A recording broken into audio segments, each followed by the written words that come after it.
Hey, good morning, church. We are in 2 Corinthians 7 this morning, and I want to talk really about two things.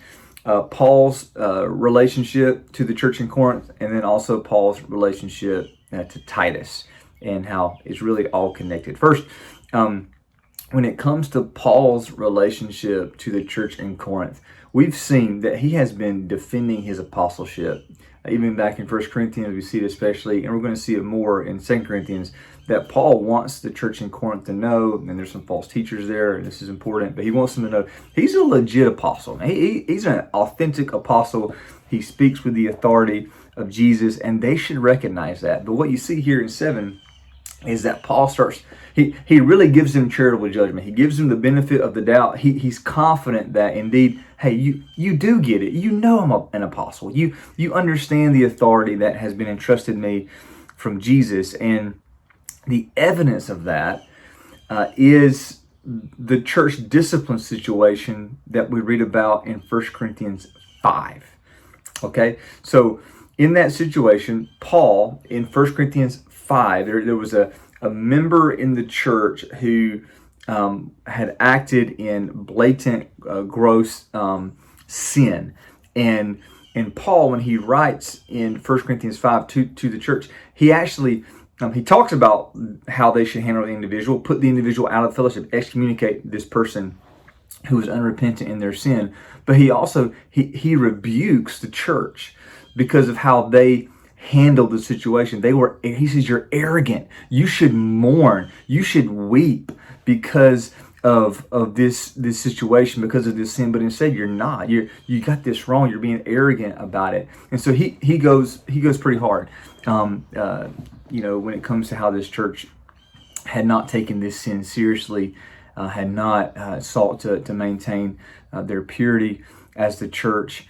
And so we see here how they responded to that. And we see here that they were grieved by it. It landed on them. And Paul says in verse 9, they weren't just grieved, but they were grieved into repenting.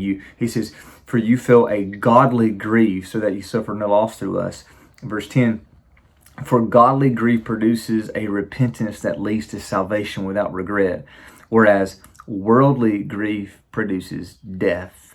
So they were grieved by what Paul said to them, but it wasn't a grief as in they felt bad that they were caught. They felt bad that Paul, thought badly of them, or his opinion of them had dropped. It wasn't that sort of earthy, fleshly grief, but it was a real deep grief that led them to say, God, I'm sorry.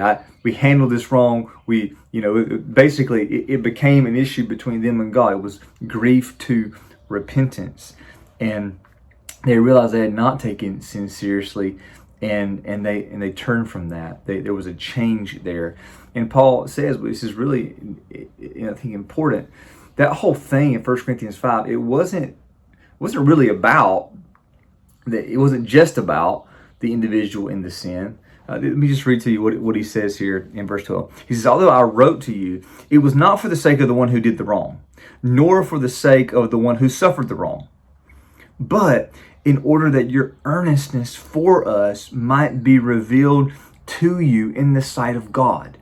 Meaning, what was really at work in 1 Corinthians 5 is, are they going to be a faithful church? Are they going to do what me as an apostle with the authority of Jesus is instructing them to do? So it was about the sin, but it was really a test to this church. Are they legit? And they are.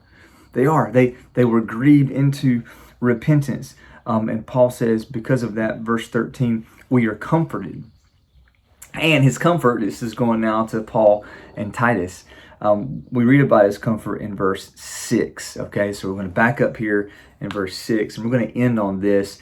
Paul is comforted because he was reunited with Titus. Now we know back in chapter 2, if you turn over chapter 2, verse 13, when Paul came to Troas to preach the gospel, even though a door was open for him in the Lord, verse 13, my spirit was not at rest because I did not find my brother Titus there. So Paul had this disquietude He had a restlessness because he couldn't find Titus.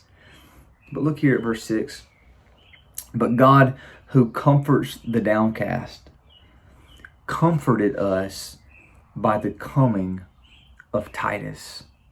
First, that phrase, God, the one who comforts the downcast. What a beautiful phrase. What a beautiful truth that we should embrace. God comforts the downcast. And in this case, how did God do it? He did it through Paul reuniting with his co-worker Titus, which is a very earthly, human means of comfort. Paul was not at rest. He had this disquietude in his spirit. And so God comforted that. How?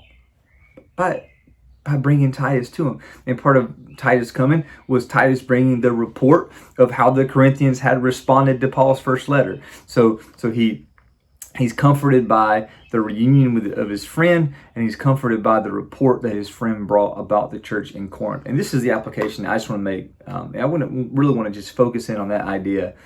Imagine that. Imagine Paul in chapter 2 not having rest because he couldn't find Titus.